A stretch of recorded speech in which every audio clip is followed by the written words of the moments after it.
welcome to Spy Hard's podcast, where your hosts go deep undercover into the world of spy movies to decipher which films make the knock list. But remember, this information is strictly for your ears only. I'm Agent Scott Ox. And I'm Kamak, the provocateur. And Kamak, what are we doing this week? Well, Scott, we're going back really not that far at all. Just a handful of months, really. Yeah, we don't have the big journey back in time like we do so often. We're going to talk about the 2020 Christopher Nolan blockbuster, Tenet. This is our most up-to-date film we've ever covered. It feels kind of weird to be almost the same year. Yeah, I know. I thought maybe we'd kick it off with like rhythm section when we were going to tackle the most near future, but nope, we're going big, baby. Well, are we, though? Excellent question. Are Mhm. we indeed? Well, there's a lot to talk about with this film. Really? You I, say, yeah? Are you saying a Christopher Nolan movie has a lot to talk about in it? good or bad, controversial or not, yeah, Yeah. let's get into it. But, well, let's get the letterbox.com synopsis out of the way. Um, this is a film about time travel, so hopefully it doesn't take too long to read it. Tenet. Time's run out. Armed with only one word, Tenet, and fighting for the survival of the entire world, the protagonist journeys through a twilight world of international espionage on a mission that will unfold in something beyond real time. I guess that's very accurate. I mean, that is the epitome of the overview synopsis. Yeah, I'll take that. It doesn't give you anything really apart from time travel, but I think most people know that going into this. I like to think Christopher Nolan wrote it himself. I don't have a joke for that. Well, I know you didn't see this in the cinema, Cam. Is that right? No, I watched it immediately the second it hit home video. When was that? Back in December. So, yeah, I didn't make the trip out to the theater in my neck of the woods here. During obviously this movie opened during the pandemic. We'll talk about that when we talk about the box office. But it was one I was just obviously dying to see. I'm a huge Christopher Nolan fan, and I pre-bought the 4K Blu-ray for the second it was released, and watched it. I think maybe like a day or two after it showed up at my door, because I remember it was supposed to show up right in time to my days off, and I was so excited because I could then kick off my couple days off from work and watch Tenet. And then it got delayed and showed up the night before I went back to work. I was so frustrated. Well, then the important question is, did you mission through and watch it before work, or did you wait until you were off? I waited, I think, a couple days or something, and it was a movie that I remember watching it, and I enjoyed it the first time through. I was baffled by a lot of it, and the sound mix of the movie, which I'm sure we'll get into later, was problematic for my viewing experience because my TV had to be cranked fairly loud for me to pick up on the dialogue a lot of the time, and yet the sound effects of the explosions and the gunshots and all that were so loud that I infuriated my neighbors. I was getting people pounding on their floors, my ceiling, to turn it down. And I was watching it later at night, probably 11 o'clock at night or something like that. But that's the first time in my time living in this apartment that has been the case. Was your Mr. Hinkles or whatever his name is from Friends downstairs banging on the roof with his broom? Yeah, pretty much, pretty much. And I don't blame them either, because even I was getting frustrated, basically leaning forward to hear the exposition and then basically being blown back with an explosion scene. So, but overall, like, I really did enjoy the movie. There was some, issues I had with it, but in terms of the Christopher Nolan, filmography, it makes a lot of sense. It falls very well within the, his filmography there. And, it's just one that when I look at it, it's at the time I felt it was messier than say like a Dunkirk or an Inception even, where the ambition comes through very clearly to the audience. Whereas I felt like this was one, after the first time I watched it, I'm like, well, this is going to take multiple reviewings to really piece it all together and even decide what I think of this movie in the larger picture. I'm glad you mentioned that, and I'm going to pick up on that point later on about multiple rewatches. I actually did manage to see this in the cinema, This was the only film I braved because for us in the UK, it came out in the summer, and the R number or whatever it is you used to measure the coronavirus at the time was very low. Cinemas were open, and I went there full PPE, face mask, face shield, I think, and I felt like I was the guy in Back to the Future when he was in the suit, when he's on the Mhm. planet Vulcan. I felt like I was like a beekeeper basically, and that kind of detracted from the viewing experience, I have to say. Being conscious of being in the room with other people, and then you've also got the problems like the sound mix, as you say, and it requiring multiple viewings, which is something I really want to tackle later on. I definitely left the cinema thinking this is a really interesting concept, but not exactly convinced that he delivered. Yeah, like I think a lot of Nolan movies, the first time through, I can be blown away. Whether it's The Dark Knight or Inception, Dunkirk, I want to see them again immediately because of the experience being so incredible. But I don't walk out scratching my head, going like, "Wait, none of that really made any sense to me. I need to see this again." I know a lot of people say Inception falls into that. That one didn't as much for me as this one. Inception, I think there was maybe some few little details I wanted to go back and figure out, but the overall broader canvas made a lot of sense to me. And this one, that wasn't the case as much. It's the first one that I really felt you need a second viewing. I don't think a first viewing even does it. Well, with Inception, you had maybe that sort of that last scene with the topper spinning around. Does it fall? Is he Yeah. dreaming? Is he not? And that's kind of that discussion point you can talk around the dinner table. That's interesting, I would say, because you still understand the story that got him to that point.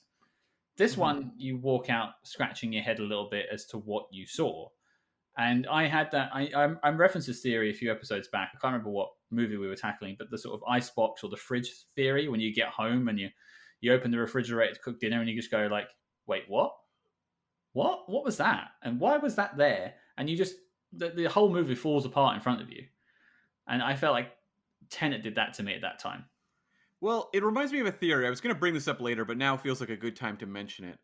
David Hayter, who he's a screenwriter, he wrote he had a credit on the original X Men. He also co-wrote Zack Snyder's Watchmen, and I actually listened to a podcast with him when he was discussing Watchmen back at the time, 2009, and they asked him, why isn't the famous squid in the Watchmen film adaptation? And his response was, he said, "Look, we are asking the audience to accept a lot in this movie. This movie is very complicated. There's a lot of information we need to impart." And he says, "I believe very strongly in the rule that audiences will accept a lot, but if you go one thing too far, it kind of breaks their understanding of the movie." And part of me wonders if Tenet is a movie that for a lot of people, it kind of breaks their understanding of the movie because it's asking you to take in just one or two things too much. Yeah, I could definitely see that. I hadn't thought of it in that way, and I always was a bit troubled when The Watchmen came out and I didn't see my squid. But that Hmm. actually sort of makes sense. I understand David Hayter's perspective on that, and I actually appreciate why he changed it now. Hmm. Yeah, because the idea was that yes, I'd read Watchmen. I knew Watchmen very well. You'd read it as well, right? Mm-hmm. Mm-hmm. Yeah, yeah. So, but imagine you'd never read Watchmen, and you're just walking into that movie, and suddenly a massive squid's just landing with no explanation whatsoever. You'd be like, okay, now I'm really lost. I don't know what's going on in this movie anymore. I mean, can you imagine they kept the Black Sails boat comic book story inside the film as well? Well, they put that out as a DVD movie. Oh, that's fine. You can have director's cuts, and us nerds Yeah, will pick them up. That's not a problem. But yeah, I imagine the general audience. I always picture like my mum going to the cinema and just being like, "What was that? Sorry, yeah, what? Why?" And then, yeah, so yeah, that would not work. yeah. Well, I guess that's what we thought about it last year. Before we get to what we're thinking about it now, how did this film come to be? Well, like a lot of Nolan projects, this one was very veiled in secrecy. I remember when they announced that this was his next movie, they're just like espionage, globe hopping, adventure film. And you're like, okay, that means nothing to me. Sure thing. But Christopher Nolan said this was based on ideas he'd been formulating in his genius brain for about 20 years. So this was a concept that I think made a lot of sense to him. And about 6-ish years ago, he started truly developing it into a screenplay, and that would have been the year 2014. And he got a lot of advice from theoretical physicist Kip Thorne, who had helped him with Interstellar in terms of figuring out all the quantum physics of that film. And so he gave him a lot of information, which helped inform the writing of Tenet. Now, Christopher Nolan had said this is the most ambitious film he'd ever made. He has a good quote here. He says, "It's a film of great ambition and great scale that takes a genre, namely the spy film, and tries to take it into some new territory, and tries to take the audience on a ride they may not have had before and might not be expecting." Confusion. So, yeah, well, really, I mean, I think we'll have to talk a little bit later in the episode about whether ideas that you've been formulating for 20 years translate to an audience necessarily when you've had all the time to figure them out. But yeah, like there was very much the idea of taking a very well-worn genre, the spy genre in this case, and giving people something that they'd never expected or anticipated or experienced in the past. So I appreciate the idea. Um, and one thing he did that differentiated from some of his past work is typically when Christopher Nolan is getting ready to make a movie, he gathers, the cast and crew and screens a lot of films that he's looking to capture the energy of. He's done that with pretty much all of his films. I'm sure he was showing Heat to the cast of Dark Knight, for example. Um, but with this one, he said he chose to forego that process because he really wanted basically them to make a spy film from memory, where we weren't like looking at touchstones. We were basically pulling from our memories. And he says, the reason was, I think we all have the spy genre so in our bones and in our fingertips. I actually wanted to work from a memory and a feeling of that genre rather than the specifics. I understand why he screened the films. That makes sense. I don't know why you would forego it for this film when understanding is such a critical point of this film. I think there was a certain amount of he just wanted sort of the ideas and these concepts just kind of float through people's heads and maybe without drawing to specific But like inspirations or influences. John David Washington wasn't going to ad lib and be like, "I'll have my martini shaken, not stirred." He's not going to go off script and just do that shit. It's his process. Who are we to question it? Well, that's very true. Who are we? Christopher Nolan said the one movie though that was a key influence was the Sergio Leone western Once Upon a Time in the West, which may not seem particularly obvious, but he said because it engages with genre in a heightened way. And that's what he was looking to do with the spy film, which was take a spy film and go beyond what a spy film could be and what anyone would ever expect from one. Or should be. That's right. And so this was a massive production. It was a 500-person crew across 7 countries. Um, very, very big production, a very expensive production as well. But Christopher Nolan, true to his style, used minimal green screen. He says all he ever hears is actors complain about green screen work. He doesn't like to do it. So he liked to really jump all over the world and use as many great locations as he could. He also shot really fast. He said growing up doing independent films, he likes to work very quickly. So a lot of filmmakers would get really hung up on the details of a movie like this, where he likes to just barrel through. And I just think he's a guy who, honestly, his brain works in a way that most of ours doesn't. I think it's easy for him, but a lot of people couldn't do this. I always think of like the Sherlock effect when they had all the mathematics appearing on the screen. That's just his way of processing everything, and we're just sat there, scratching our heads.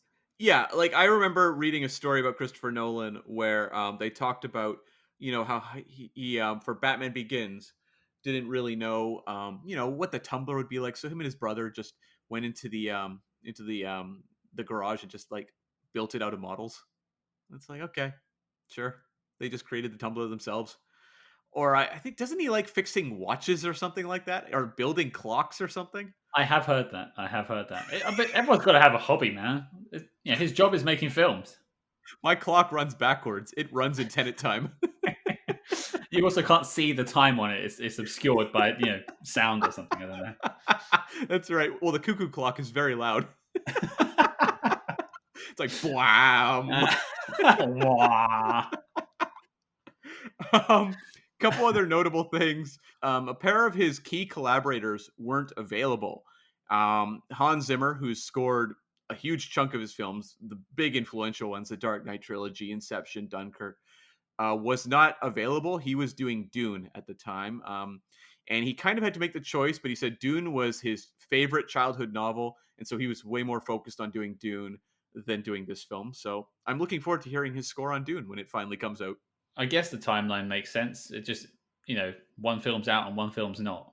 Don't question it, just feel it. That's the motto of this episode, I think, going forward. Yeah, and his usual editor, Lee Smith, who he's worked with since way back to the start of his career, he was busy doing 1917, the Sam Mendes World War One film, and so he brought in editor Jennifer Lame, who had worked on Hereditary.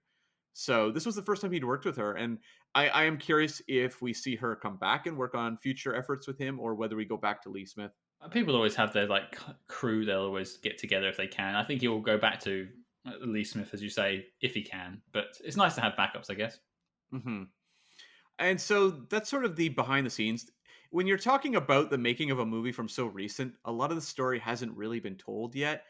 Um, so often we're talking about 60s movies or 40s movies where all the anecdotes have come out in the years past. I don't feel like, especially with this movie being released during the pandemic, kind of the world of Tenet discourse in terms of the actors, in terms of the filmmakers being out in the world talking about it, has kind of shrank down. So I'm sure in about 10 or 15 years, we'll have a much richer portrait on the making of Tenet, but that's what we've got so far. Um, as for the box office, this was the movie that, at least in North America, was supposed to save cinema. And that became very controversial. And that a lot of film studios, Marvel, for example, said, hey, we're not opening Black Widow. It's not safe. And, same with the Bond people and No Time to Die. Whereas Warner Brothers and Christopher Nolan really got behind opening this movie theatrically at a maybe questionable time in human history.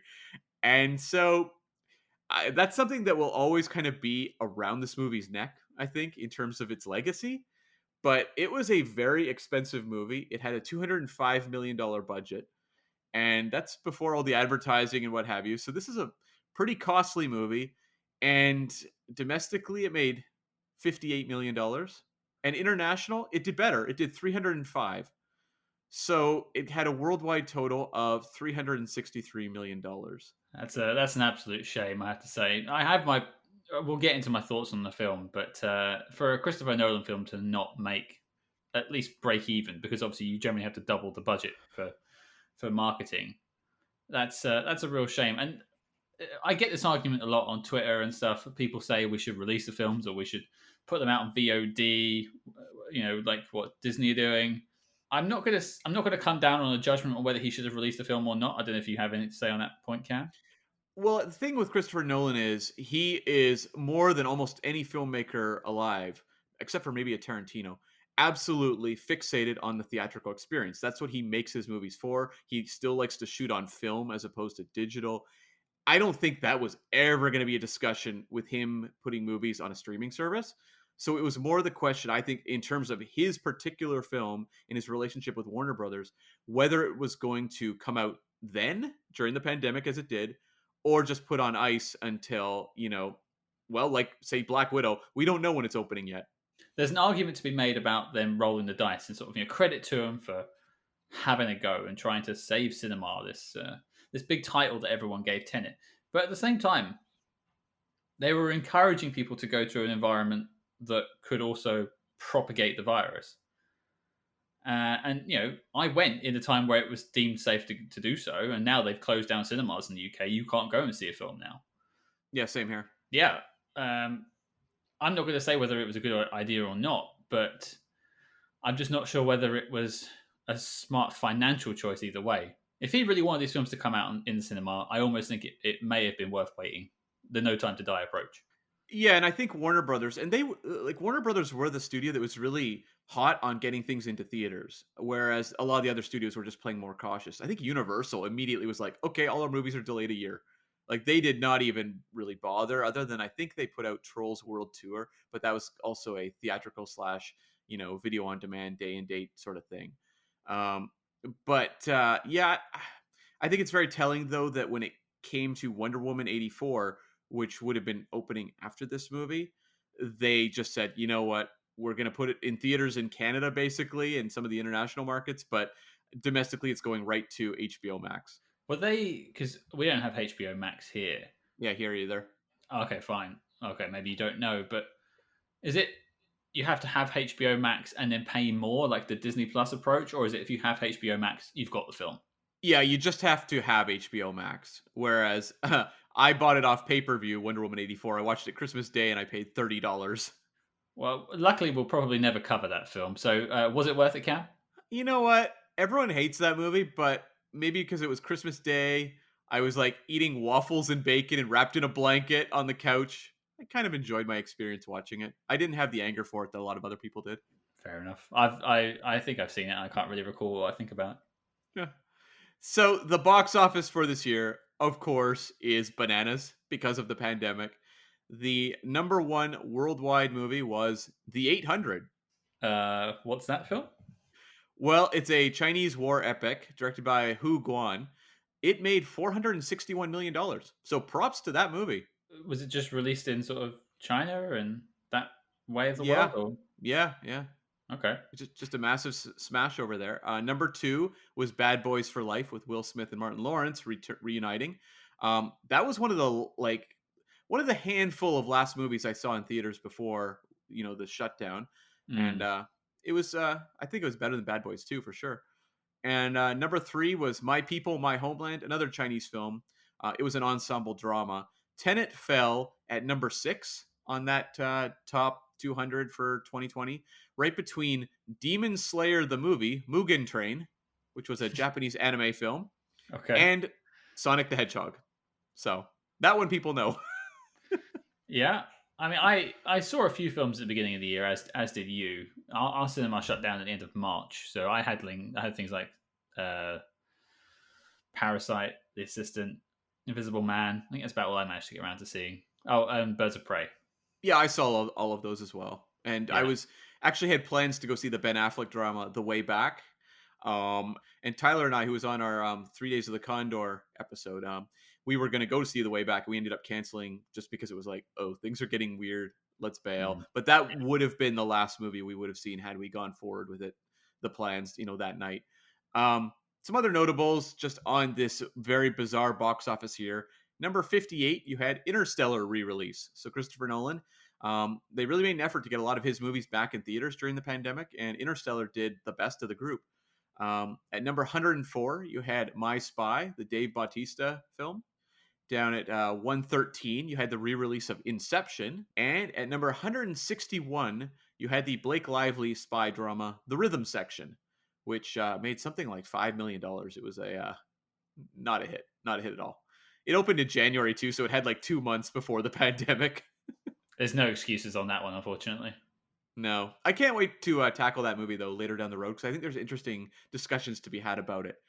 Um, the other notables right now, the Oscar nominations aren't out yet at the time of this recording. Golden Globes are though. This movie got a Golden Globe nominee for Best Score for Ludwig Göransson, who came on board obviously and replaced Hans Zimmer. So props to him. The score is something people talked about a lot, and Ludwig Göransson is obviously on a high, doing things like The Mandalorian right now. He did Black Panther. He did Creed. So he's definitely a composer on the rise, and look forward to talking more about his work in the actual review section. But that about wraps up the making of and the box office for Tenet. I mean, we can always look back on 2020 and 2021 so far and be like, it's been a strange year. It's still strange so far. And it's definitely affected cinema as a whole. But I think the movie was still there. We could definitely talk about the film now. But I think it's just a shame that this film came out this year. Yeah, yeah. But okay, well, let's get to it then. We had both seen it before rewatching it for the podcast. Cam, you lead us off. What do you think about it going back in again? So I think I enjoyed this movie a little more the second time through because the first time, much of it was spent going, there's that clip of like Homer Simpson where something's being explained to him and he's like, wait, what? Wait, hold, what's this? And he just gets more information given, he just gets more and more confused. That was me watching Tenet the first time through, where I remember watching probably the first half of this movie and being like, oh, I don't know why people said this is so complicated. I get what's going on. I'm obviously a genius. You've said it And before. then that's right, I've said it before. And then Aaron Taylor Johnson showed up and started giving information. And I was like, wait, what? And so the rest of the movie, I could almost not enjoy sequences that were being shown to me because I was so busy trying to figure things out. And the second time through, which was much more of that. Okay, I know the end game. I know a lot of the details, but I don't depend. Like they don't all make sense to me, but I don't depend on them for my bearings the way I did the first time through. So I could kind of just relax more. And I found myself much more sucked into the world of the movie, whereas the first time I was questioning a lot of it. Um, I do think there are a lot of, I don't know that I could say logic issues. I just think this movie is perhaps overly confusing, and it's the type of thing that I think Christopher Nolan could probably explain to me on a whiteboard, but I don't know that he communicates it to an audience in a way that they can necessarily follow. There's a time travel movie called Primer that Shane Carruth made a handful of years ago. Independent film, very low budget. Um, and it is also very complex, and it really does look at the mechanics of time travel.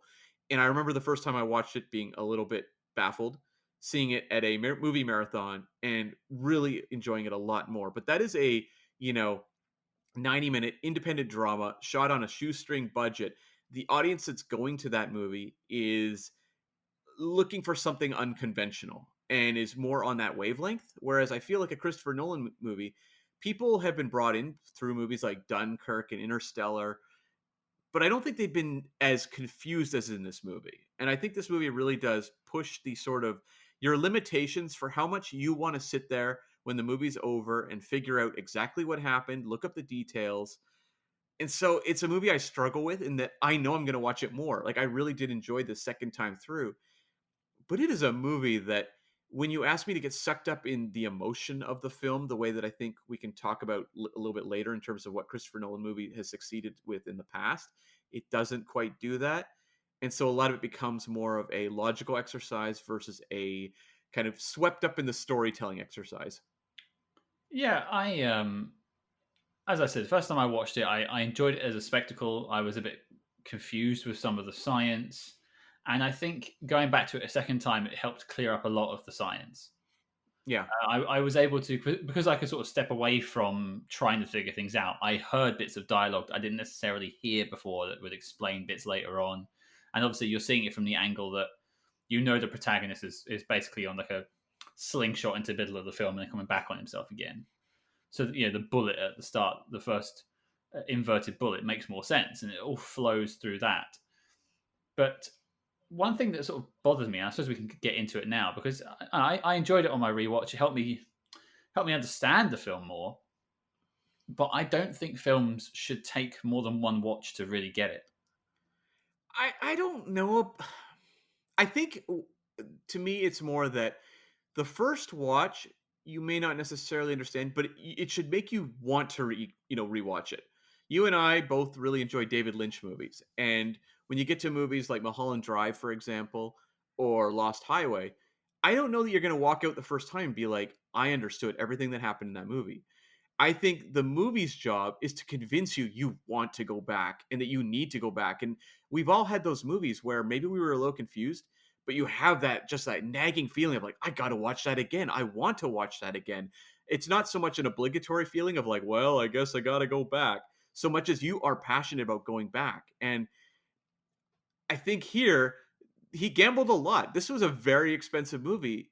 He gambled a lot of money on a project that almost demands the audience keep going back to it, which is a real question mark when you look at movies like Primer or David Lynch films, which are definitely cheaper to make, that's for sure.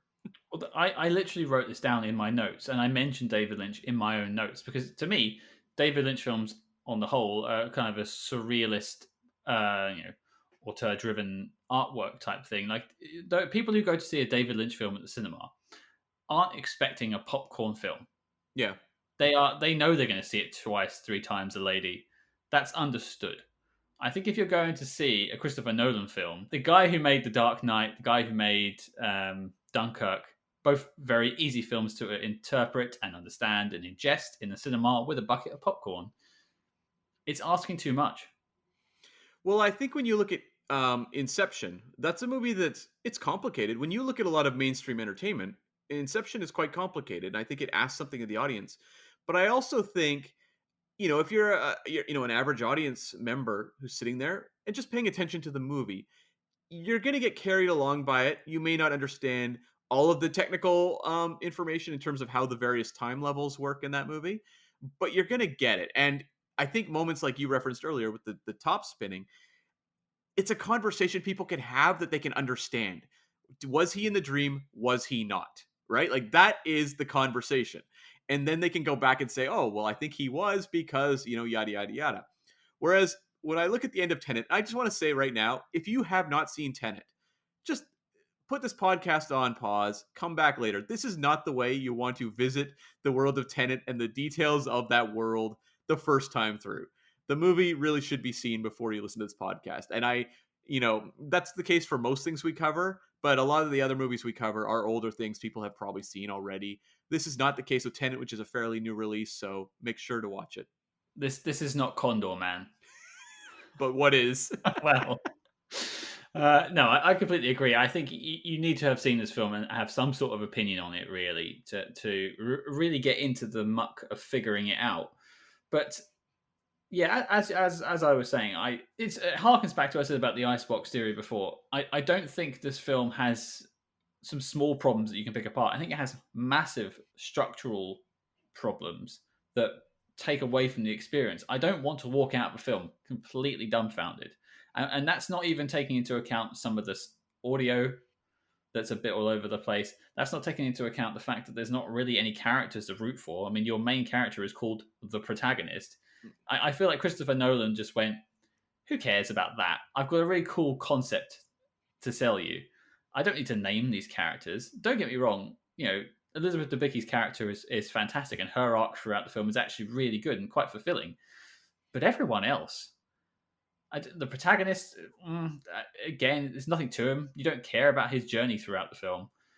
Neil, kind of a confusing thing. I didn't really understand what happened at the end until I saw it the second time. And then you've got like Mr. Exposition Aaron Taylor Johnson turning up halfway through, like you mentioned earlier on, with the Exposition Squad. And they didn't make sense to me. I guess the only thing I had else that I enjoyed was Kenneth Branagh. Kenneth Branagh is fantastic, but yeah, like I was more on board with the protagonist and Neil as characters the second time through. What I did enjoy, even the first time though, was that the protagonist is kind of a snarky character. It's not what we would normally see in a spy film like this. Like he doesn't feel like they're just. I mean, I know Christopher Nolan loves James Bond, right? And he said actually shooting this movie, this was the longest he'd been without watching a James Bond film because he didn't want them to get too ingrained in this film. But I like that he doesn't just say like, "Well, here's my James Bond character." He's working in very like American snark, I find in this character, and I really enjoy it. Like scenes where he's sitting there making these kind of witty offhand remarks. I just find this character very fun to watch. And Neil, I know that Robert Pattinson said he based this character on Christopher Hitchens, the writer, critic, and orator. A lot of other film critics have looked at this movie and said he's clearly playing Christopher Nolan. I don't know. You can make up your mind whatever you would prefer because a lot of other Christopher Nolan movies have Christopher Nolan characters in them. Nolan has said he doesn't really pick up on this, but some of them are pretty unmistakable, especially when you look at Inception. But to me, it's a question of this movie wants to present a globe-trotting spy film in sort of the Bond mold. I mean, there's a lot of Bondian elements in this movie, a ton we can talk about. I mean, even the whole Kenneth Branagh character has a real, like, almost like Largo in Thunderball kind of story going on with him. And the relationship as well with Debicki is a little bit of the domino kind of thing as well.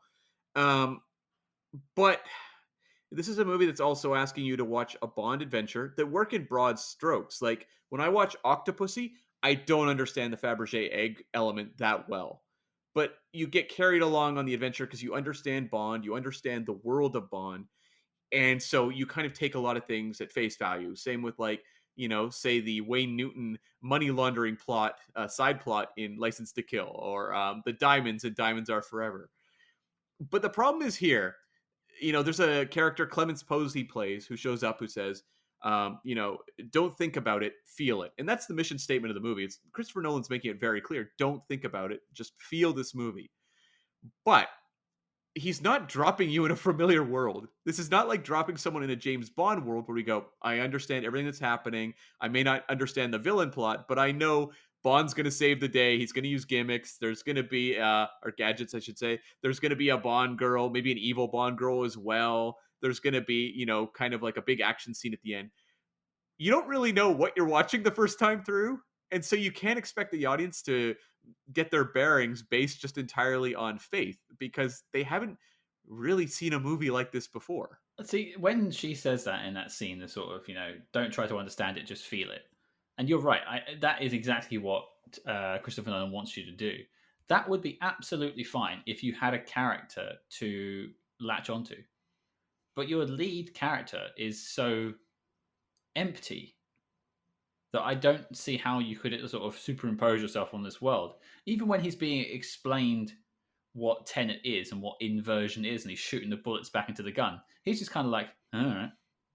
Not like, what? What is this? Like going mad, like I would if someone showed me this backwards nonsense. He just seems to be kind of just shrug. And so we just shrug, and then the movie doesn't make sense. And so you leave it kind of going, ah. Well, to me, I think this is where it separates. The people that are really going to get hung up on this movie are like the real like film geeks, right? Who are going to want to go back and analyze it time and time again. And I think for me, it's a movie I will do that for because I do enjoy this movie a lot, and I know we're kind of picking nits with it right now, but there's a lot I want to talk about that I really do love about this movie. But I think the one thing is Christopher Nolan has often been criticized as a very chilly filmmaker. Almost Kubrickian in some ways. I think they're a little different in terms of their artistic aims, but in terms of their ability to convey emotion on screen. I think Christopher Nolan has had more success in the past. I think when you look at Inception, um, I'm not going to say that we understand a lot about the relationship between DiCaprio and his children, but we understand the wife one fairly well. I think Christopher Nolan likes the idea of emotion more than actual emotion, but I think it's worked better there where we understand the emotional hook more so in Inception or sort of the Band of Brothers aspect of Dunkirk, as well as the Mark Rylance, bringing the common people on their ships across to save the soldiers. Like elements like that bring emotion to it. This one, you're right. The protagonist, there's really nothing, and there is a friendship at the core of this movie that doesn't really come across in an emotional way, and that's the relationship between the protagonist and Neil. I don't think they earn the emotional heft of an ending where they reveal that this friendship's been a big thing all along, because I don't think it really works in the movie that well. I think the Elizabeth Debicki character is the emotional core, and I think that's what you're supposed to latch onto. But it's also tough because a lot of it is about her relationship with her son, and that is very threadbare. Like even the DiCaprio children stuff had more of an emotional punch to it at the end when you're getting him going back to his children at the end than what we see with Debicki, where it's a lot of talk about the importance of the son that we never actually really see that much. Yeah. I think what we should probably do is spin off into things we liked about the film before Yeah. we. I mean, there's tons, and there's a lot to delve into. It's a 2.5 hour film, so before we get to the cast, I mean, what are some of your highlights of the film? Well, I mean, let's just look at the scale Nolan's working on here and the set pieces. I think the jet crashing sequence and slash the heist pulled on the Freeport is incredible. Like, and how that ties into a big action sequence with the protagonist fighting the inverse version of himself. These are incredible sights achieved on film through practical effects.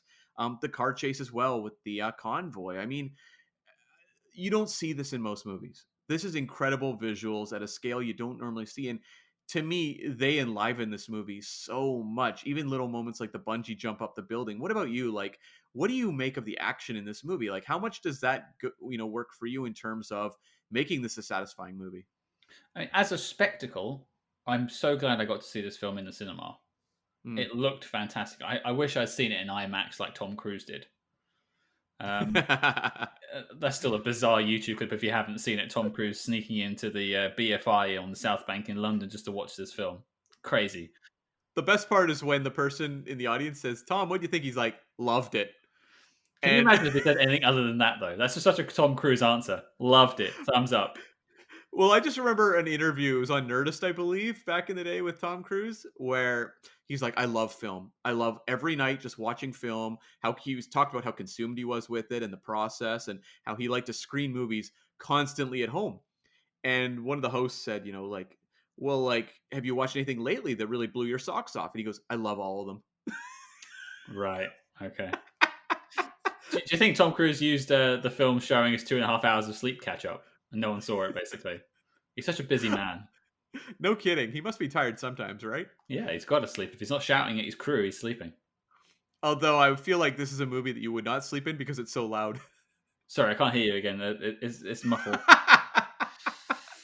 No, as a spectacle, it's fantastic, and I have to tip my hat to Nolan for making a original film in a world of Marvel universes, cinematic universes, pre-existing IPs, remakes, reboots. This is a fresh story that is time travel plus spy plus thriller plus love story. It's fantastic, and you think, well done for getting this and made for 200 million from from Warner Brothers. That's quite a feat in this world of franchises. And in terms of action filmmaking, as much as we can say the exposition of this movie gets very confusing, and some of the actual plotting as we get, to especially in the back half of the movie, I don't know that there's many action moments that you're not clear on what's going on. You may have a little moment or something like that that's in the inverse, but I think visually, I always understood what was going on. Like, I understood like that someone's fighting the inverse version of themselves. I didn't know it was themselves the first time through, or the convoy. I understand how that convoy heist is being pulled off. I don't think the action moments are particularly confusing, except for one that I know we're going to talk about, and you will note, people, I have not referenced it yet. I have not specifically named the sequence. Actually, there's two of them. There's two confusing ones that actually I'll just maybe leave for a little bit. But I would say in terms of the big set pieces, you understand what's going on. Yeah, apart from the two you're going to mention, and for reference, this is the first time we're using video on our recording. And when Cam said that a second ago, that everything made sense to an action scene, my face just like tensed up and like a lemon face. Like, I can't believe he said that, but I know he's skipping a couple of things that we'll get to later.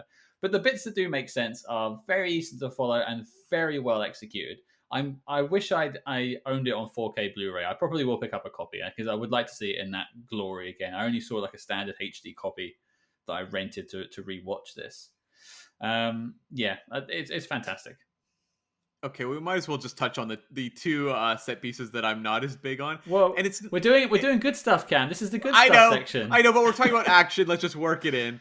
Okay, so Okay. let's just start small. I think the opera sequence at the start is visually astonishing. I also really had no idea what was going on.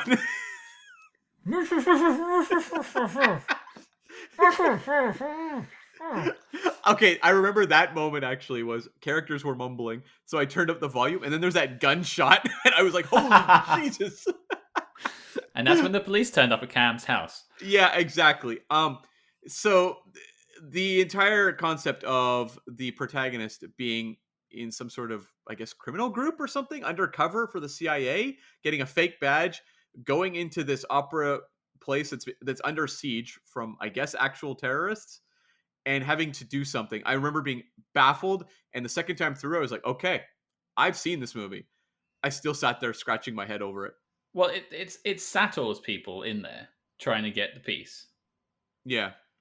Kenneth Branagh's character, I should say. And Yeah.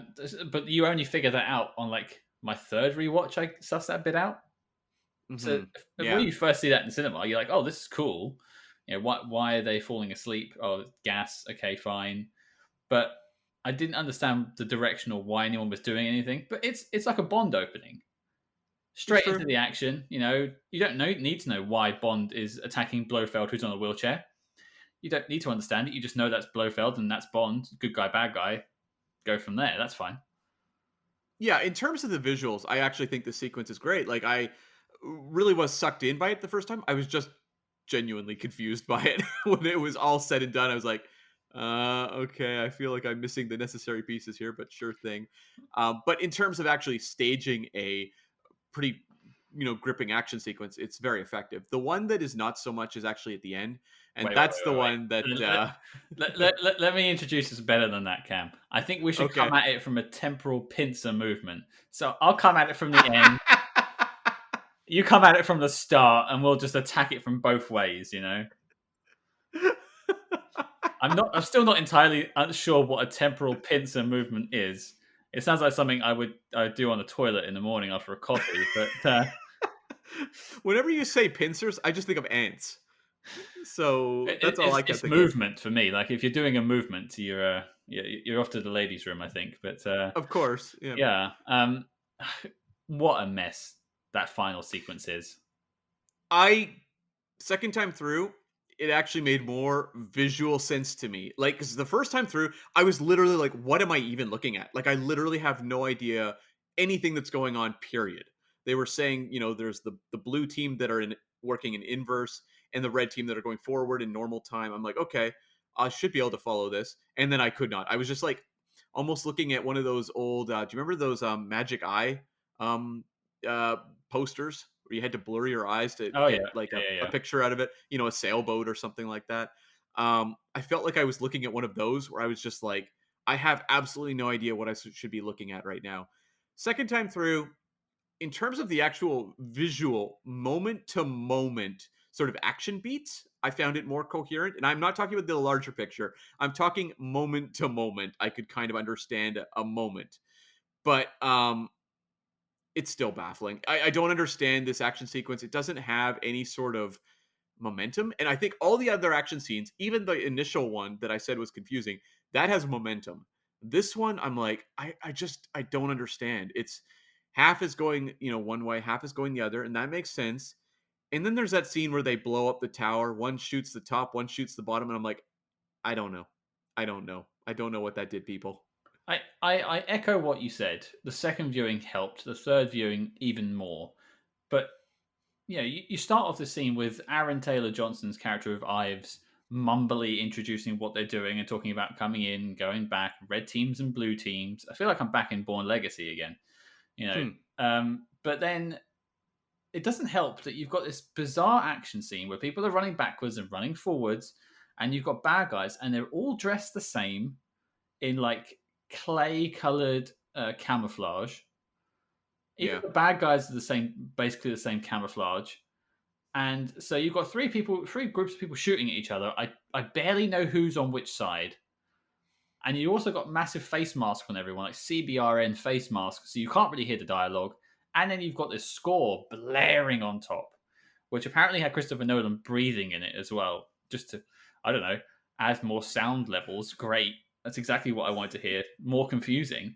And I just, again, go back to thinking about what my mum would have made of the scene. She would be on her phone in the cinema at this point. Absolutely. Yeah, and when you look at some of the other climactic Christopher Nolan action scenes, whether it's like the big On Her Majesty's Secret Service style, ski resort sequence in Inception, or the big ending of The Dark Knight Rises with the bat. I think it was just called the Bat. I always go to say the Bat plane, but it was just called the Bat. Flying after Talia al Ghul. These are all final action sequences you can invest in because you completely understand how we got here, where we're going, and what's happening moment to moment. And I think this movie asks a lot of an audience throughout, which I think is totally fair. I think if you want to establish rules of your movie throughout that are complicated, you have to deliver a finale to that pays off they're paying attention. And I don't think this does that. I think it's actually somehow more confusing, especially going back to the David Hayter comment about expecting an audience to pick up on one thing too many, in terms of the giant squid. I think part of the problem here is too, they establish you've got red team going one way, blue team going the other. Okay, I think an audience can pick up on that. I think if you shoot the sequence maybe a little more, or maybe it's more editing, but put it together in a little more of a cohesive way, the audience can follow this and make sense of it. But they don't really lay out very well what the mission even is, and I think that's a big problem. Um, but also, you have Robert Pattinson's character who is going back and forth throughout this battle. He's like suddenly changing sides. So we've been told blue is going backwards, red is going forwards. But now we got a guy in blue saying, "Oh no, now I'm going normal. I've actually bounced back to the normal timeline or whatever." And it's like, okay, this is asking people to accept a lot in a already confusing action sequence. Cam, you're trying to understand it. You've just got to feel it. Well, and it's okay. Christopher Nolan. I love the guy. Believe me. This, while this movie may be somewhat messy in places, I am 100% in for his next project. I love what he does, and his entire filmography is fascinating to me. There are tiers, I will always say. There are tiers for any filmmaker in terms of what are my favorites of their work. Tenet doesn't belong on the top tier. That's more, Dark Knight, Inception, maybe Memento. Those are maybe the top three for me. Prestige. That's probably tier two for me, I think. And tier two is also incredible. That's like Dunkirk, Prestige. There's a few in there. I think like bottom tier is maybe like Insomnia and Following, which I also like. And Tenet may fall on tier three or something like that. Okay, I'm sure he could Yeah, accept that with the millions and millions of pounds he's paid. sure. Like this one falls more on the Dark Knight Rises sort of tier, where they are kind of messy, but I still am engrossed watching them. And I think the thing is, going back to, as I said, the David Hayter thing, throwing that Robert Pattinson character in there doing that really just makes this really baffling for people. And you should deliver something that pays off. I think the audience should be rewarded for paying attention. I agree, and that's not to mention not only that, but during this entire confusing scene where you don't know really who anyone is, Robert Pattinson's reversing on the rules. You've also got cuts to Elizabeth Debicki's character on the boat with Kenneth Branagh, which as a scene makes way more sense, and actually has a lot more emotional stakes for the viewers. You care more about what's going on there, really. Has he sussed her out? Does they're both time agents at that point playing off each other. It's a quite an interesting scene, but it's just cut in with this explosions and fighting, and then like it's just even more confusing because you're pulled away. You don't even get time to really focus on what is happening in this battle scene. You have to go straight to this emotional point, and that doesn't even finish. You go back to the battle scene again. In many ways, it's him trying to do a Return of the Jedi ending, and that had the triple pronged action sequence where you had the Emperor, Darth and Luke, you had the Battle of Endor with the Ewoks, and then you had the spaceship battles with Lando and what have you. And those three action sequences are very clean. They are very clear cut as to what you're watching, and they're masterfully edited together. That's something that movie doesn't get, I don't think, enough praise for, is its ability to edit together three action scenes that are all entirely coherent. Um, it seems like that's what he's trying to do here. Now, maybe the problem is you've got 2 points of view on the big pincer movement sequence, in that you're following it both from John David Washington's point of view, as well as the Robert Pattinson one. So that's two there that are kind of samey, and they're also confusing. And so they are sort of overriding the Elizabeth Debicki one, which actually, even when I was watching it last night and I experienced this the first time, I wanted to watch that. That's what I was actually way more focused on, was the Debicki Kenneth Branagh story versus this pincer movement, which just left me baffled. I was so sucked in by the tension of this whole scene at the yacht at the end with her basically plotting the murder of Sator, the villain. And I think that speaks to something I said earlier: is that unfortunately these three male protagonists, the protagonist, John David Washington, Robert Pattinson, Aaron Taylor Johnson's characters, haven't really got much to them. Whereas we've had some sort of emotional investment in Elizabeth Debicki's character and in Kenneth Branagh's character because they have three dimensions to them, and you want to see them come to a head because there's such a hatred between them. And he's, Kenneth Branagh. This is probably the most like violent and angry I've ever seen him. It's such a fantastic performance. He is genuinely scary. Oh, you didn't see him directing Artemis Fowl. I'm sure he was like that every day on set. I can't say I've seen that film. It might be for the best by sounds of it. I think it might be applicable to Spy Hards, actually. God help us. We'll see you next week. Yeah, Uh, yeah, no kidding. But no, I mean, I also agree. Like, Kenneth Branagh is hamming it up, but in a way that I find super fun, where he is playing a Bond villain, but this is no ordinary cartoonish Bond villain. Like, this is a deeply scary man. And I think Kenneth Branagh is really, really good here. I love him. And I know he's not going to get the praise for this performance because it is a little bit over the top, but this is a pretty iconic villain performance. And that's, saying something when you look at Christopher Nolan's track record with the Joker and Bane and, some of these other great villains he's had in his franchises, and also his, standalone films. I think in the pantheon of British actors playing Russians, the three I can think of that we've covered so far is Robbie Coltrane, Yep. I was questionable on his accent, but he kind of got by, and we'll be talking about him again quite soon. And then we had on the other side Michael Gambon, who I still can't figure out what that accent was. Kenneth Branagh knocks it out the park. Oh, there was also Alan Cumming in Goldeneye as well. Yeah. Maybe he wins. He is invincible after all. Slugheads. Is that a Christopher Nolan comment there?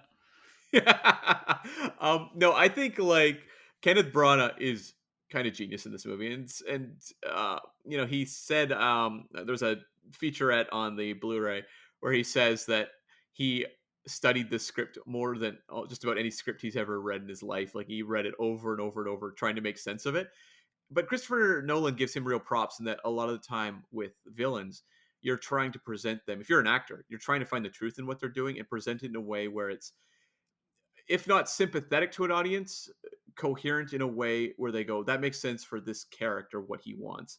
Whereas he said he almost is asking you to not even sympathize in that regard to this man's plan in any way, shape, or form. Like it is a cold, brutal performance that there's nothing likable about. It is not a Joker performance or Bane where we kind of laugh and take joy in some of their funny lines. Like Sator is a horrible, reprehensible character. Well, I think before we talk about the characters, it's funny you mentioned Bane because I remember when The Dark Knight Rises came out, there was a lot of people talking about the cut of that film, and you couldn't understand what Bane was saying. And I think they had to like change the audio at the cinema release or something like that. Is that true? With Bane, they did, yeah, because they had a preview they showed before Mission Impossible Ghost Protocol, I believe. I think that's the one. It was a Mission Impossible movie. Yeah, that's what it was. And basically, Bane was incoherent in that prologue that they showed. Mm. And so Warner Brothers was like, hey, we got to fix this. We got to fix this for the actual theatrical run of this movie. And so they did. And so that's why it sounds like Bane is speaking through a megaphone from the room next to you as you're watching the movie. Yeah. So I think Christopher Nolan copied his Bane sound design for most of the important scenes in this film, and I think a lot of people have spoken about that in their reviews since. And I think we need to kind of tackle it. Yeah, it's the sort of thing you kind of almost want to just say, well, look, everyone's kind of complained about this. What do we have to add? But I think it is so crucial to how you're going to experience this movie that I don't know that there's a way around it. And I will say, last night I watched it with the my recording headphones. I put on the Bluetooth on them and sat and watched it just with my headphones, and it was far easier to understand than it was watching it through the TV speakers. And I actually, at a certain point, said, am I just paying more attention? Maybe that's what it is. So I actually went back and watched a couple scenes through the actual TV audio, and the headset made a real difference for me. I've experienced that a lot with Blu-rays I've watched in the last few years, where the mix seems to be like you mentioned when you watched it. Like the explosions are incredibly loud and the talking is incredibly low, so you end up cranking the volume. And I don't have a surround sound in my house. I have my flat screen TV, and the sound comes out of that. Same. Yeah, I'm not going to put headphones on to watch a film. I don't. I shouldn't have to in my own house. Well, and that's the ask of this movie, is that if you want to enjoy it, I feel, to the fullest extent, you're gonna have to go with probably headphones, or also subtitles. I think subtitles for some people will be necessary. And is again that asking too much? I think it is, honestly. I think it genuinely is when you have important information being conveyed, not just explosions, but there's the scene where they're on the boat and she tries to kill Sator, Elizabeth Debicki's character tries to kill him. Um, there's information conveyed in that sequence that is pretty much indecipherable if you're just watching it through normal audio. I mean, there's the scene on the boat before that, before they get to the pincer movement, and they explain kind of Sator's big plan. And I completely didn't hear a word of that in the cinema release. I Hmm. had to wait until my second viewing to put the captions on and watch it and figure out. Now I know what he wanted to do with his plan to end the world, but you kind of need to know that for the whole ending to make sense. Why are they trying to stop this MacGuffin from being dropped into a hole? Right. I don't know when I watched it in cinema. Another reason to check out. Yeah, and the thing is, this movie is taking a lot from the Bond franchise, and I think that's why it is so enjoyable. Is that it does the sort of the broad strokes spy story with such style and ambition that, to me, it's engrossing and it makes me want to figure it out. But when you look at the Bond films, there's a twist to the villain's plot a lot. A lot of these movies, in the Bond franchise, have a twist with the villain's plan, which happens here as well. And I think that the problem is that they're pulling this twist on you when you have misheard a lot of the information and you're also being overwhelmed with technical information. Yeah, I think it all goes back to what David Hayter said. Actually, I'm glad you found that sort of quote because it really does ring true with this film. And Yeah. yeah, okay. Well, I think we've tackled the sound design as much as we can. We can't change it. What more can we say? There was one other thing I want to say about the sound design, actually. The character I found who suffered the most for this was the Aaron Taylor Johnson Ives character. I remember the first time through watching that scene and where he's talking and explaining things, I literally could barely understand him.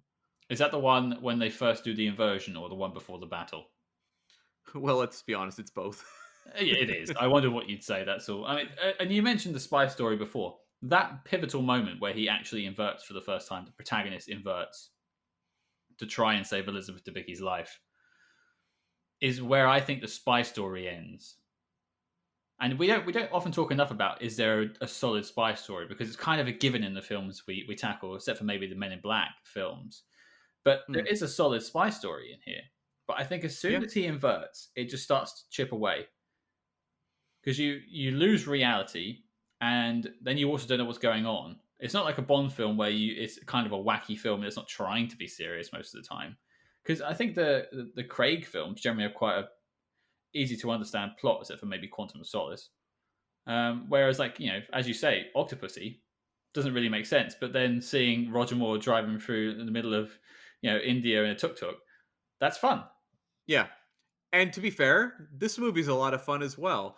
It's just that it's piling on far more than those films ever would. And also, I think Christopher Nolan, it's a conversation maybe we should have just briefly before we go into characters too, is that when we had the Mission Impossible guys on to talk about the Bourne Ultimatum, they talked about that movie as being a dumb smart movie or a smart dumb movie. I don't remember which order they put those words, but Christopher Nolan is a filmmaker who, when you look at his filmography, um, these are, I feel, higher level of what you would normally see in a blockbuster. Like he is aspiring beyond that.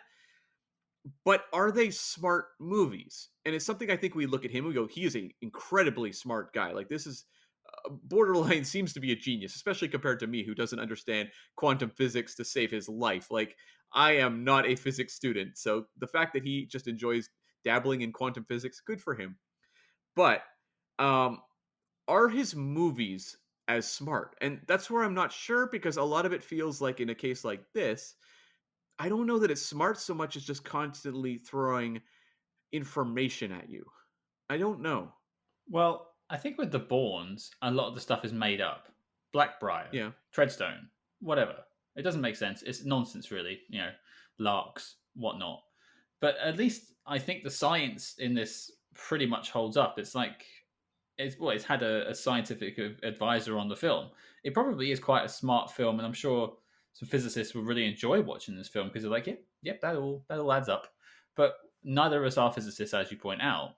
And even as a young man, you said you were a super genius. You have now grown to understand that you're not.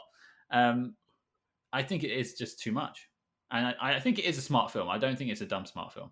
Because I think the audience is along for the ride when you talk about the inversing. I think actually an audience can accept that. But when you start throwing around terms like temporal pincer movement, that's where people are going to start to get confused, as well as the whole MacGuffin with the what was it even Algorithm, called? the The algorithm. algorithm. You start throwing the word algorithm around, a lot of people like me go like, "Uh oh." The eyes roll back, and it's like, oh yeah, there we are. Sleep time. Yeah, it's just maybe one term too many, like, or maybe a couple too many. Where I think, like Christopher Nolan, all this makes sense to him, but it's he's such an odd guy in that we look at him as having this, great intellect he's bringing to his films. But when you read interviews with him, he loves the Fast and Furious movies. He loves the Transformers movies. He really does love like just big dumb blockbusters a lot of the time, and he'll reference them constantly. And so I often wonder if he's bringing his level of intellect to movies that in many ways are big and grandiose in the way a Transformers movie is, but just trying to pepper it with so much, as you say, real world science, that the two things kind of clash where you're trying to get sucked up in the sensation while also being peppered with math questions. Do you really want to go to see a Transformers film with Mark Wahlberg talking about temporal pincer movements and explaining science to you? The whole reason you go see those Transformers films is because you want fast food cinema. I'll call it that. It's Sure. easy to consume, probably not very good for you, but you enjoy it whilst you're there. And that's it. You walk Yeah. away and you're done with it. You don't need to think about Transformers Dark of the Moon. I don't think anyone did, even when they were writing it. Huh. But I I think this is a smart film. To get back to your point, I think this is a smart film, but I think it asks too much of the average cinema goer. But I think we've been talking about this film for quite a while, and we need to sort of Yeah. single out the actors and just talk about some of the main cast performances. We'll start at the top. John David Washington as the protagonist. I've already sort of alluded to my thoughts on it being kind of an empty character, Yeah. but I think he does. I think he does as much as he can with what he has. Yeah, I mean, this character has strokes against him right off the bat in terms of the actor being able to bring this character fully fleshed to life, and that he doesn't know what's going on.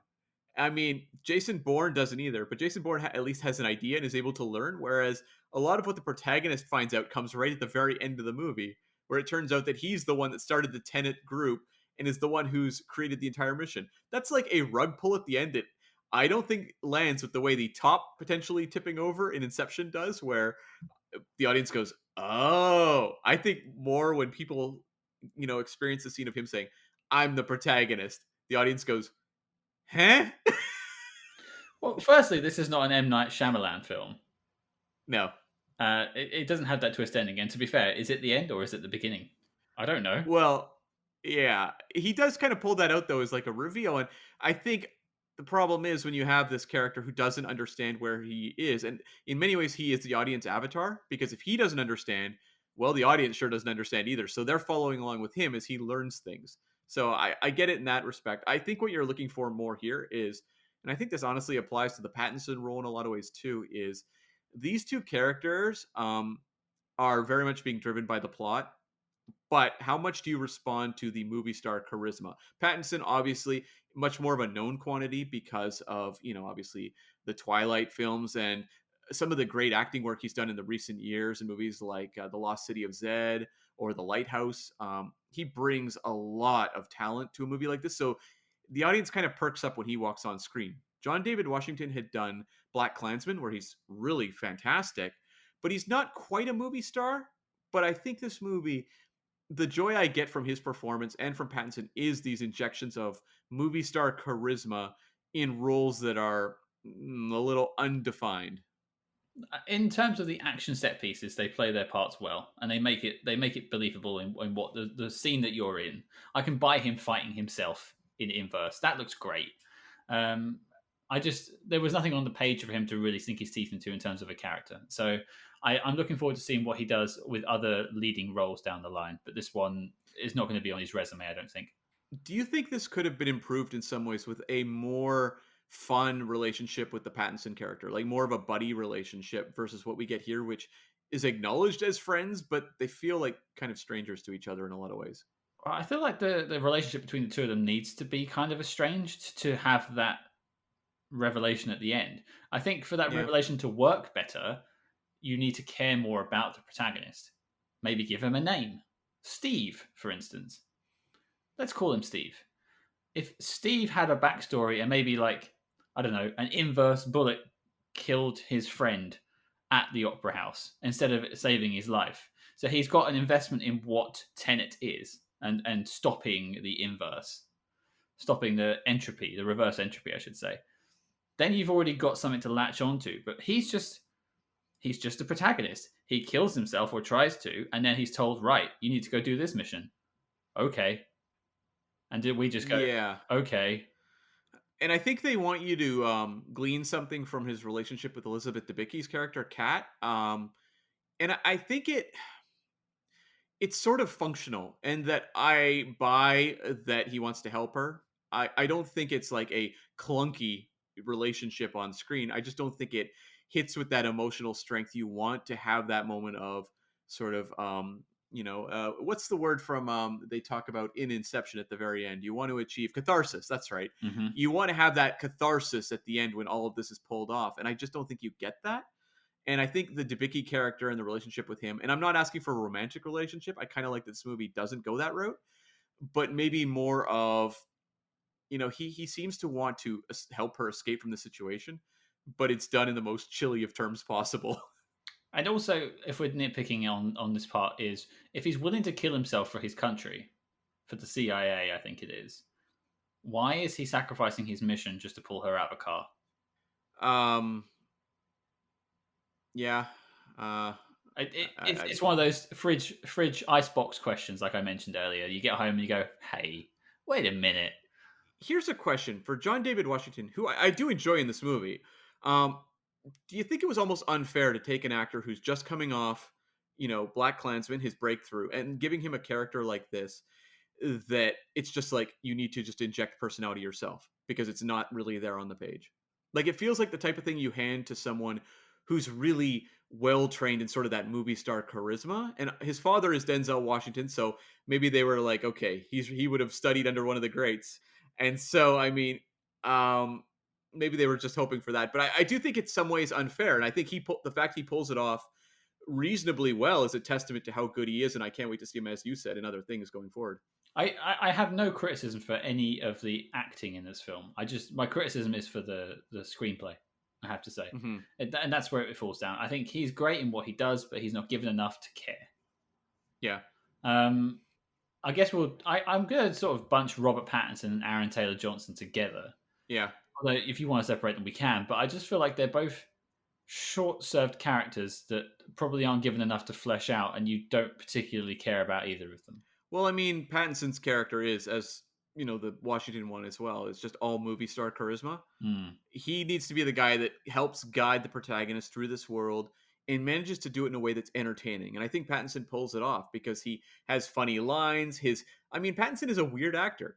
And I love that whole scene at the end or near the end, where he's talking about the grandfather paradox, but he's also falling asleep at the same time.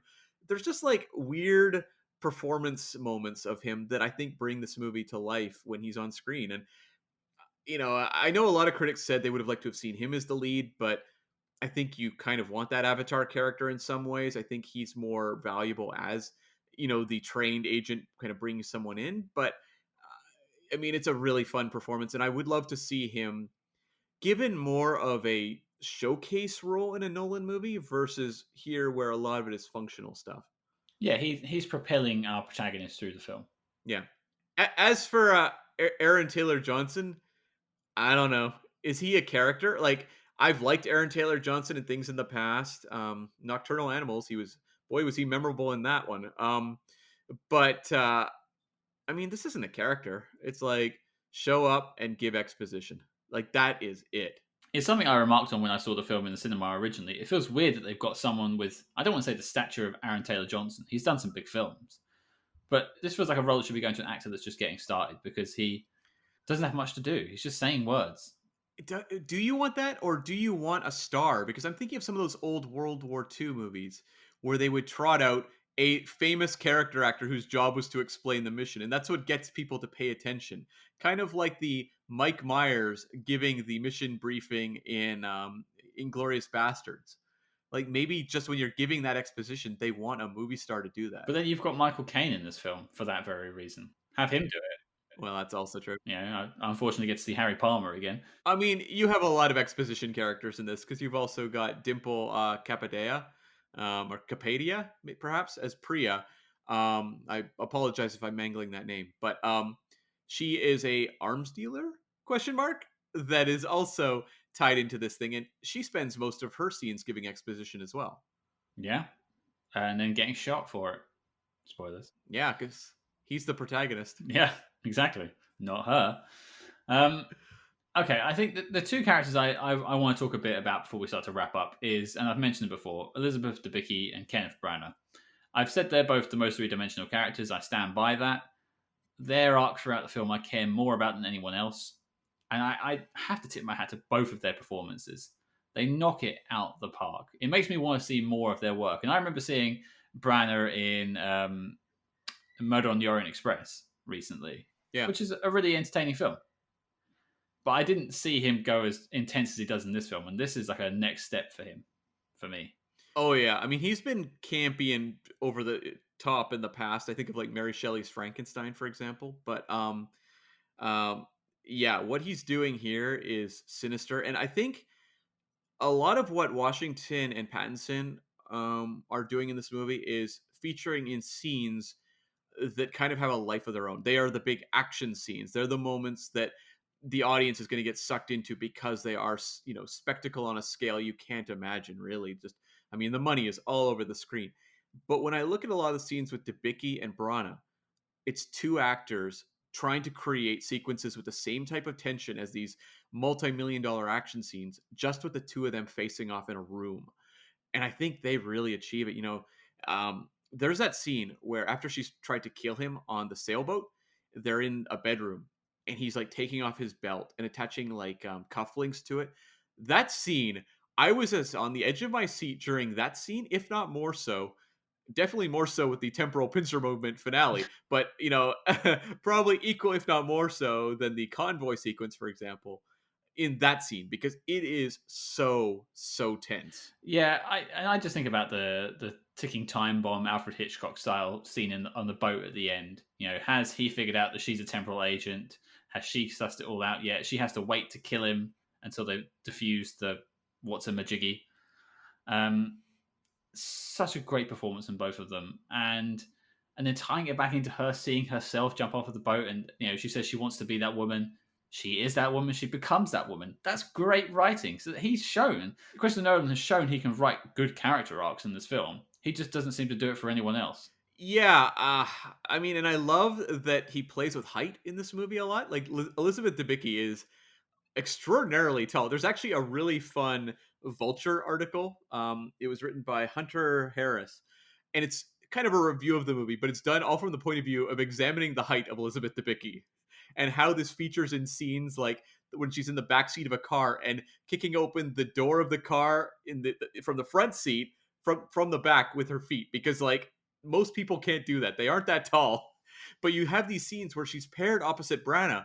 Branagh is not a tall man, but you can see that this character, he's playing with this height, Nolan is, in the sense this character almost has that, like, I need to dominate this person who is significantly bigger than me. And you get that interplay in these scenes, and it is so tense. And Kenneth Branagh has that scene where he like screams like, "Look at me! I'm a lion or a tiger or a bear. Oh my, whatever it was, I can't remember, but a jungle animal of some sort. I think it was a tiger, but um, it's just like a guy who's trying to dominate all these things bigger than him, whether it's Debicki or the world at large. It's really incredible. Yeah, I wish there was more characters like these two in the film. That's all I think I'll say. Yeah, and I know Debicki, they said, got the role after she was in the movie Widows, which is a really fantastic movie. And it was originally, they said, written for someone a little older, but they loved her so much in Widows that they gave her the role. And it is a great performance. Like, I really enjoy her a lot in this. And I know that some people have taken issue with kind of being written in kind of the, well, she's sad mode. But I think she brings so much to this character that maybe a different actor wouldn't have succeeded with. But I think you walk out of this movie far more invested in her journey and especially her finale. I mean, when she shoves Kenneth Branagh off that boat and he smacks off the rail, that may be the biggest crowd pleasing moment in the entire movie for me. That is the on your left Avengers Endgame moment when they come out the portals. Yeah, yeah, It's glorious. I love it. I love it so much. yeah. I've been constantly impressed with Elizabeth Debicki since seeing her in The Man from Uncle, like our fourth episode. She was fantastic in that. She's really fun in Guardians of the Galaxy Volume 2. Yeah, she's great. And didn't I think she just had a film come out on Netflix, Pieces of a Woman? Okay, yeah, I haven't watched it. Yeah. I've heard it's great, so I'm going to go watch it after this, just from her performance alone. She sold me on just seeing more of her, so that's great. Is there any other characters you want to touch on? I don't think so, but actually, I want to just touch on one thing with the Brana character, which is that we haven't mentioned this aspect of the plot, which is that he is in conversation with the humans of the future. And this movie has a very, there's definitely an ecological message. It's about climate change. and the sense that because the people of the past have destroyed the world, the people from the future are going to, well, destroy them basically. And they're dealing with the Kenneth Branagh character. What did you think of the way the movie dealt with this villain plot and tying it to these people from the future? It felt a little Star Trek Enterprise in the temporal Cold War to me, which I don't know whether I appreciated or disliked. Maybe appreciated actually now that I think about it. But did it work for you in terms of a villain motivation and sort of the baggage that comes with that character? Well, there was no holographic future guy, so I was happy about that. Yeah. Yeah. It worked for me, but only after 3 viewings and really getting to grips and having to Google like what is his plan. It took me a long time to figure out that like his dying would make them trigger the algorithm because he wanted to sort of say "f you" to the world. You've killed me with cancer. I'm going to kill all of you. And he says the line to Elizabeth Debicki earlier on, like, if I can't have you, the world can't have you. And he means the same thing for the world. If the world doesn't want me, then you can't have the world. I'm going to take it from you. And Yeah. that really worked. And he communicated that message as well as he could, but the rest of the film didn't do anything to make it stronger. You have to watch it 2 or 3 times to really get to grips of this, ecological message, this future message. And I said this at the beginning of the episode. I don't think you should have to watch a film 3 times to understand the plot, Yeah. even in broad strokes. You shouldn't have to go read articles upon articles just to get a firm idea of what happened. Hmm. Well, I mean, it should be noted too that this one, the data is a little skewed because of the pandemic, but this was one of the lower scoring Christopher Nolan movies with audience scores. I think it got a B. I think I'm remembering that correctly. Which a B is actually quite poor with audiences. Most people, the average moviegoer, they tend to find walks out of a movie and they say, "What do you think?" And they go, "Loved it, great." It gave me what I wanted. Essentially, you walk out of a Marvel movie, they're usually going to get A's on cinema scores, for example. This one, when you get a B, a lot of those people I would guess would be showing up because it's a Christopher Nolan movie. They've probably enjoyed Inception, The Dark Knight, what have you, and they didn't really love this one coming out. So I do think that that is an element that it was just a little too much for people. Yeah, I would agree. I do have like a final question for you, Cam. But do you have anything you want to wrap up with? There was a couple things just in terms of Nolan's action direction. We've known he can do large scale stuff for a long time. The truck chase in Dark Knight leads very well into the convoy sequence in this movie. But in terms of his fist fighting in movies, that has definitely taken a journey because you watch those fist fights in Batman Begins. My goodness, try to follow what is going on in those sequences. And you compare that to where we are with Tenet, where he has the kitchen fight with John David Washington fighting off a couple of Sator's goons with a cheese grater, notably.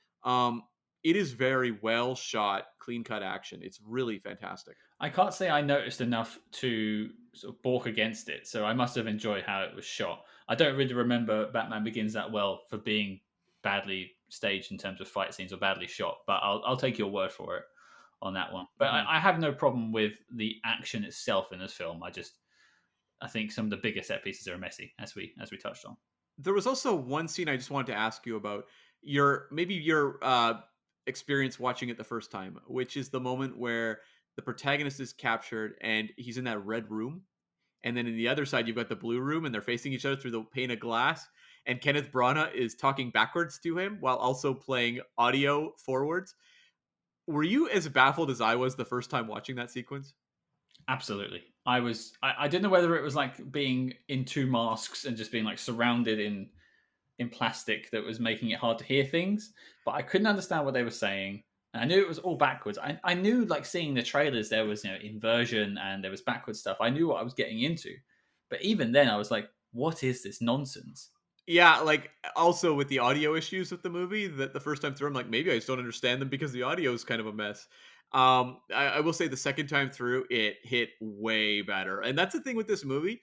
It's such a tough movie to grade because, like, as someone who feels that compulsion to rewatch this movie, after I've seen it, like, I don't know, 5 or 6 times, what is my takeaway from this movie versus where it is now, right? Like, that's the thing. It's such a head scratcher. And like, a lot of people will watch this movie once and that's the takeaway. I didn't like that movie. It was confusing. I don't want to watch it again. And for a lot of people, that's fair. I completely think they have a right to that opinion. Um, But for me, it's like if you ask Cam, 10 years from now what he thinks of Tenet, what is his take? What is his take?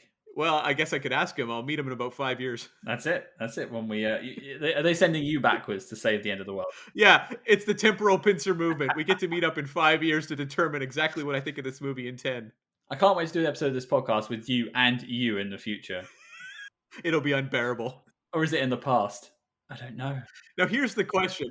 I feel like if I met myself, I would probably hate myself. I don't know. What do you think? Oh, I hate you, and so yeah, 2 years would be Yeah, insufferable. Yeah, yeah. I think I'd kick you both off the show and just do it myself at that point.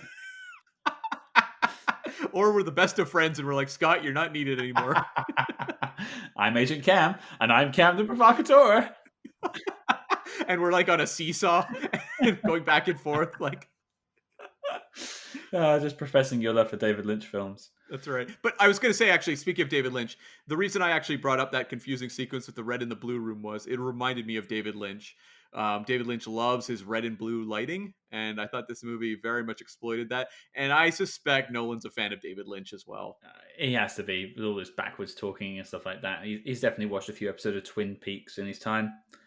Because I had this final question for you, but you actually just sort of asked the question already, and I was kind of jumping for joy when you did, which is what is the takeaway?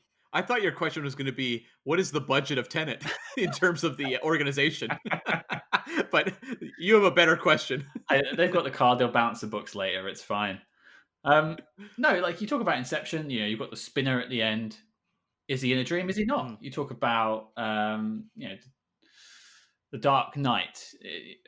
The implications of good and evil with the Joker. There's all kinds of Nolan films likes to have these sort of lingering questions for discussion afterwards. Does this film give you a question to walk away with, or is it just too confusing that you just walk away scratching your head? I think the thing about this movie is Nolan loves puzzle boxes. That's a big part of his movies. His logo for his company is actually like puzzle outlines on it. So I think the thing with this movie is the conversation that people have is trying to figure out the puzzle of the movie. I don't know if it's giving you a bigger picture to really talk about, in terms of Inception, sort of the concept of dreams and everything. I don't know that it gives you that much. I don't know that people are going to have conversations about the inversion of time. Um, Nolan probably does, but other than that, I don't know. The movie does bring up things like the grandfather paradox. If you kill, if your older self kills your younger self, are you alive? So I think maybe they're floating things like that to give people something to talk about within what the movie's giving you.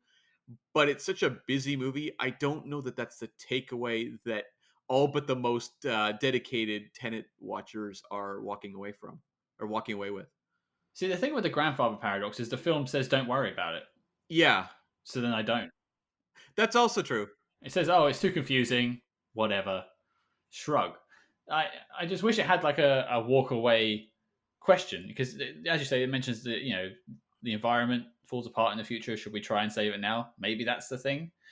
But I'm just left with questions like, what if I met the inverted Scott? What would that be like? What would I do? What would I change? That's kind of cool. But the Mhm. film isn't asking those questions like what would you change about your own history? It isn't doing any of that sort of stuff because it says it's all fixed point in time. No, like he really is in some ways embracing more the concept of the James Bond espionage film where it's style over substance. Hmm. But the problem is he gives you the illusion of substance so much and injects so much science stuff that it kind of disrupts that. Like you can't it's tough, I think. I don't know, maybe some people can. Maybe some people could just enjoy it as a broad strokes James Bond style adventure. And I hope they can, because I would like to think anyone could get something out of this movie and appreciate it for the amount of scale and ambition it has. Um, but it kind of it doesn't you don't look to a Bond film for those types of questions. But I think this movie, because it's Nolan and because of his past work, we're looking for those questions. And he sort of seems more half-hearted in giving them in this movie than in maybe previous films. Which is fine. It's not his responsibility to do that every time. I would just ask one last question: is before we get to the knock list, if this film was released in 2018, is it doing better? Oh yeah, Christopher Nolan's movies pretty reliable. Dunkirk made 527 million worldwide. And that's World War II movies, and World War II movies don't traditionally do well. So he is a brand that sells. I don't know that Tenet is a it's not an Inception probably or a Dark Knight, going even a step further. Um, I think it probably does the sort of like Interstellar business would be my guess. Maybe close to a Dunkirk, although Dunkirk had also like a big awards push, kind of prestige level attached to it. Pardon the pun. I don't mean the film prestige. I mean more in terms of it being a movie people were looking at as a real Oscar hopeful. Um, so I feel like it would probably fall more in an Interstellar, which I would be curious too if you ask the average moviegoer who's watched his movies how much they're going to mention Interstellar in comparison to a Dark Knight or an Inception. Interstellar kind of confused me too. To be fair, that took a couple of viewings to Yeah, get down.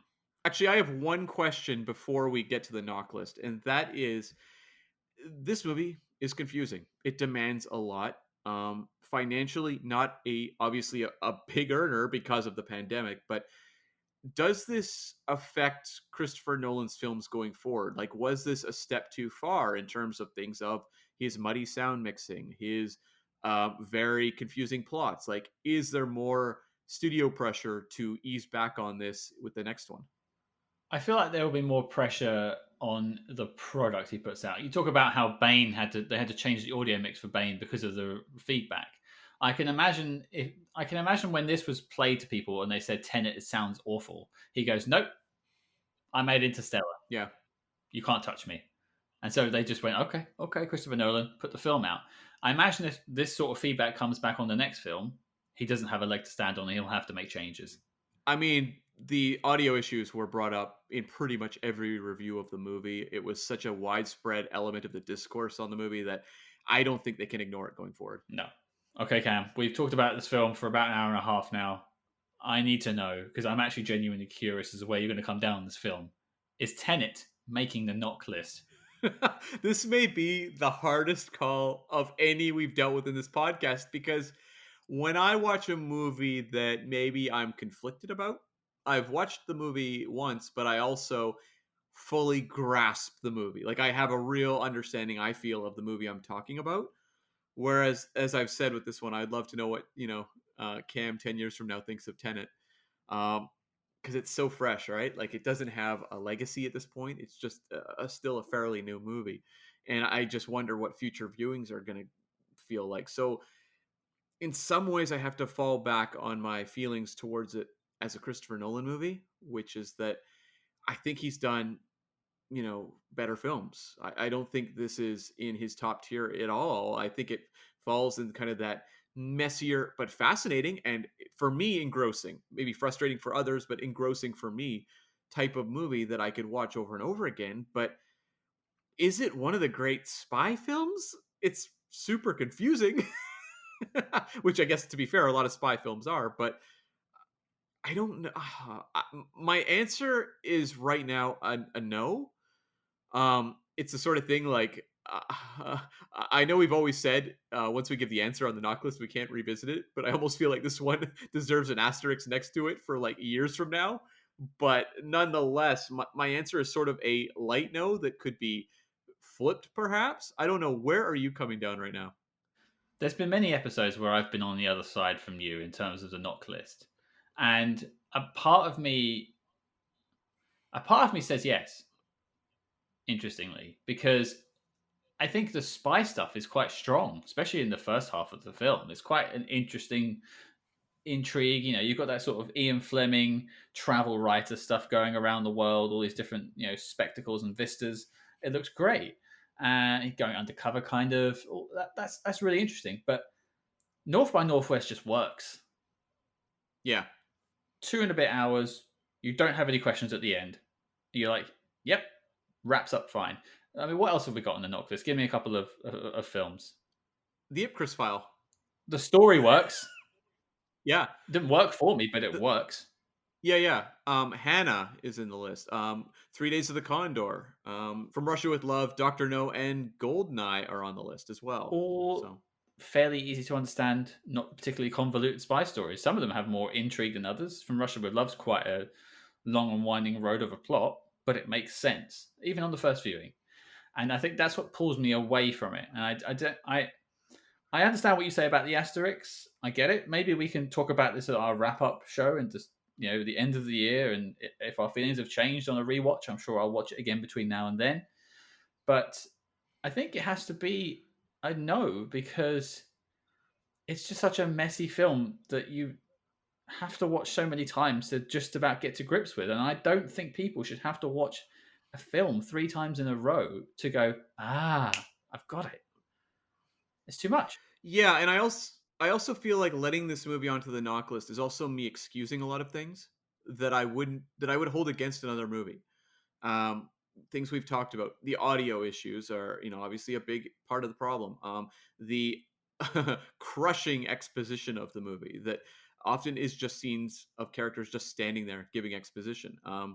And look, a lot of spy movies do that, but a lot of them do it in a way where you're actually on board with what's going on as opposed to being confused. But also, we talked about, the entire finale of the movie, that messy, messy action scene that is just kind of baffling. It doesn't give you the satisfaction you want in a finale. So, like, what I would be inducting it for is the direction of the movie. Nolan's vision is pretty much unparalleled at this point in so many ways when it comes to blockbuster film. I would be laying in for the scale, the performances, just the fact that this is a astonishing looking movie. But in terms of, as you said, the protagonist himself is not a super interesting character. um, it would fall more in terms of just an appreciation of Nolan as a whole versus the individual product. And I don't think that's right, because I think if I'm going to start doing that, then suddenly I'm inducting movies that I don't think are very good just because I think the director is a genius. And there are Hitchcock movies in the future that I don't really like. And I'm not letting them in because they're directed incredibly well. And I think that, no one shoots visuals better than Hitchcock. That's not fair. And so I think I have to come down as a no for Tenet, even though it's a movie that, again, I admire. I'm engrossed by. I want to watch again, but I want to watch it more and more because it's almost like a problem or a puzzle that I'm intent on solving, which is entirely me. That is not something I would recommend to the larger whole. And I think with the knock list, we're saying, everyone, watch these movies. These are spy films that are going to grab you. Tenet's one I would not recommend to a lot of people. No, I echo that. I was going to say the same thing. Some of our knock list films, North by Northwest is the one I went back to. If someone had never seen a spy film, I put them down, they'd watch that and be like, okay, I get spy films. You're not going to get spy films from this. This is not a good example of a spy film. Yeah, it's kind of a whole other beast unto itself, and it's one that I think anyone who's tuning in, say someone who just stumbles across the knock list on Letterboxd without having listened to the podcast, for example, and they go, okay, well, these are clearly movies I should be watching, I guess. Okay, well, I'll watch, North by Northwest, and I'll watch Ipcris File, and then like you get to this, and it's like, hey, huh? Like this wasn't what I wanted from a spy film. So to me, this is a movie that feels, I mean, I almost admire how individual it is, in that it's a movie aimed at a very specific segment of an audience, and it is done on a huge scale and a massive budget. Like you don't get blockbuster films that do that, so I kind of admire it for that. But just because I fall in the demographic of people who are going to be compelled to revisit it over and over again, doesn't give it a pass for, I think, a lot of other people. But I would say watch it and pay to watch it. If it comes out in cinema Hmm. again when COVID's buggered off, go see it in the cinema. I think it helps. Watch it again. Buy a Blu-ray. Let's really help the film industry here because I think this film deserves a better box office than it got. I would say, but it has its flaws. Is it the most flawed Christopher Nolan movie? I haven't seen all of his work, so I really couldn't comment. I'd say Okay, okay. Which do you know? Which ones haven't you seen? you mentioned two earlier that I hadn't seen. Insomnia and Following. Mm. Okay, well, those are earlier ones, and they're also very simple. So I would almost just push those aside.